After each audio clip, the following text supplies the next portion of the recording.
Hello students, welcome to my YouTube channel the miscellaneous guru. आज मैं आपको class 9th का चैप्टर 1 हिस्ट्री में दी फ्रेंच रेवोल्यूशन उस चैप्टर के बारे में एक क्वेश्चन है आपका। फर्स्ट एक्सरसाइज का जो क्वेश्चन है, व्हाट वर द फैक्टर्स, वो फैक्टर्स कौन कौन से हैं due to which the outbreak of revolution. ठीक है, जो आउटब्रेक हुआ था, फ्रांसीसी क्रांति की शुरुआत हुई थी, वो कैसे हुई थी, वो कौन कौन से फैक्टर्स थे, किन वजह से वो शुरू हुई थी। इस क्वेश्चन को मैं अभी आपको एक्सप्लेन करने वाला हूँ, ध्यान से एक बार देखेंगे। When King Louis XVI was appointed as the new king, he found an empty treasury. Louis 16 एक वहाँ पे एम्परर चुना जाता है, किंग चुना जाता है। ठीक है, 1774 की बात है ये। जब वो गद्दी पर बैठता है, जब वो राजा बनता है, he found an empty treasury, उसको मिलता है एक खाली खजाना। उसके राज दरबार में जो खजाना होता है वो बिल्कुल खाली होता है, राजकोष जिसको कहते हैं, treasury. Okay, long years of war had drained the financial resources of France. बहुत लंबे समय से फ्रांस जो है वो वॉर को सहता आ रहा था, जिसकी वजह से बहुत बड़ा फाइनेंशियली रिसोर्सेज जो थे, यानी कि पैसा, मनी, पावर, वो उनकी खर्च हो चुकी थी। ठीक है, on the top of this there was the cost of maintaining the extravagant court at the palace of Versailles. Versailles में वो उसका पैलेस था, जिसमें उसको मेंटेन रखने का, एक्स्ट्रावेजेंट कोर्ट का मतलब होता है बहुत ही चकाचौंध वाला जो उनका कोर्ट था, पैलेस था, उसको मेंटेन रखने के लिए कि भाई बहुत अच्छा वो दिखता रहे, इस वजह से उन्होंने काफ़ी खर्चा उस पर किया।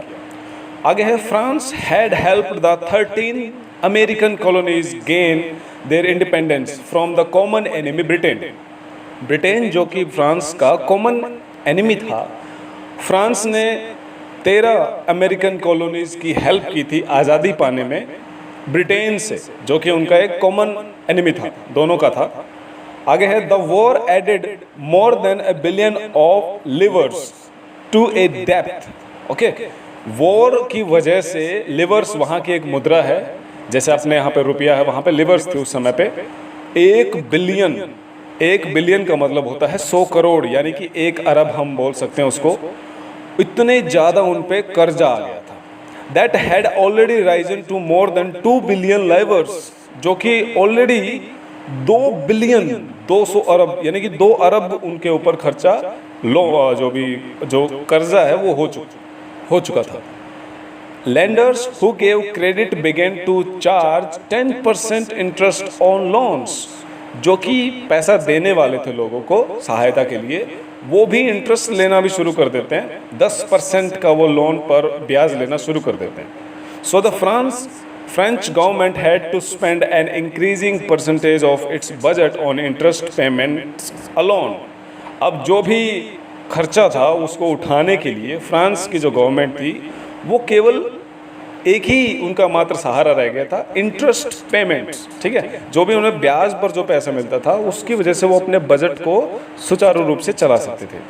To meet its regular expenses, जो अपने प्रतिदिन के जो खर्चे होते थे, जैसे कि cost of maintaining an army को कॉस्ट चाहिए भाई मेंटेन रखने के लिए, हथियार वगैरह चाहिए। द कोर्ट, दरबार को भी चाहिए। गवर्नमेंटल ऑफिसेस एंड यूनिवर्सिटीज़, सरकारी जो ऑफिस थे, यूनिवर्सिटीज़ थी, ठीक है, जो कि दिन ब दिन बढ़ती आ रही थी, उनको भी चलाए रखना बहुत मुश्किल हो रहा था। इस वजह से उन्होंने एक काम कर दिया, क्या, रेजिंग टैक्सेस, उन्होंने टैक्स को बढ़ा दिया। फिर आगे है, raising taxes did not suffice because the French society was divided into 3 estate and only the 3rd estate had to pay taxes. France की जो भी जनता थी वो 3 भागों में बटी हुई थी, जिसमें से केवल और केवल 3rd स्टेट, जिसमें हमारे पेजेंट्स आते हैं, छोटे मोटे किसान आते हैं, थोड़े से अमीर लोग आते हैं, वो आते हैं, केवल वो ही टैक्स देते थे। The first state and second state did not पे एनी टैक्सेस। जो पहला और दूसरा स्टेट था, यानी कि वर्ग था एक समाज का, पहला और दूसरा, वो टैक्स नहीं देता था, केवल 3rd वाला ही टैक्स देता था। The population of France was also growing massively, बहुत ज़्यादा एक बड़े स्तर पर पॉपुलेशन जो है वो बढ़ गई। This led to a rapid increase in the demand for food grains.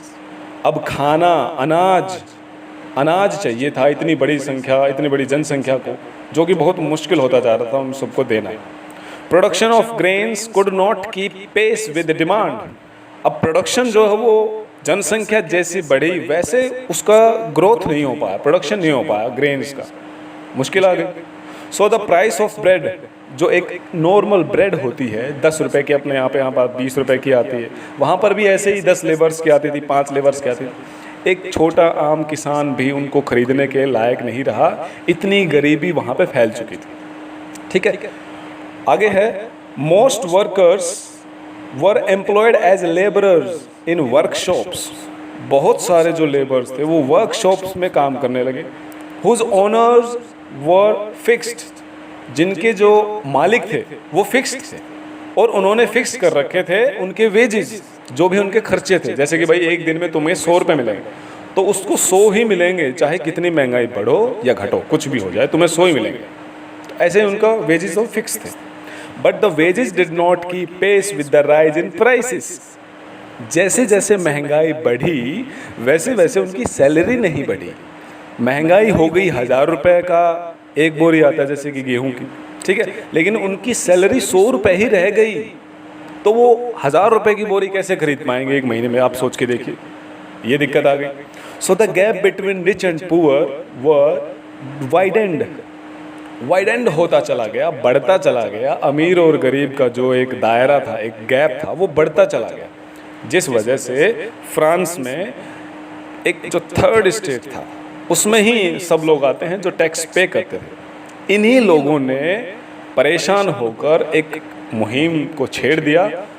All these factors led the outbreak of the French revolution. यही वो सारे फैक्टर्स थे जिसकी वजह से फ्रेंच रेवोल्यूशन की शुरुआत हुई थी। तो ये आपका एक्सरसाइज का पहला क्वेश्चन है।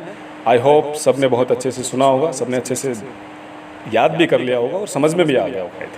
तो ऐसे ही बहुत सारे अच्छे अच्छे क्वेश्चंस आपको एक्सरसाइज के, आपके एनसीईआरटी बुक्स के, हर तरह के सॉल्यूशंस आपको इस चैनल पर दिए जाएंगे। मैं हूं सोनू सिंह, द मिसलेनियस गुरु। आप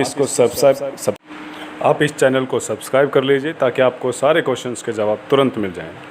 ओके स्टूडेंट्स, मिलते हैं नेक्स्ट वीडियो में। All the very best, take care.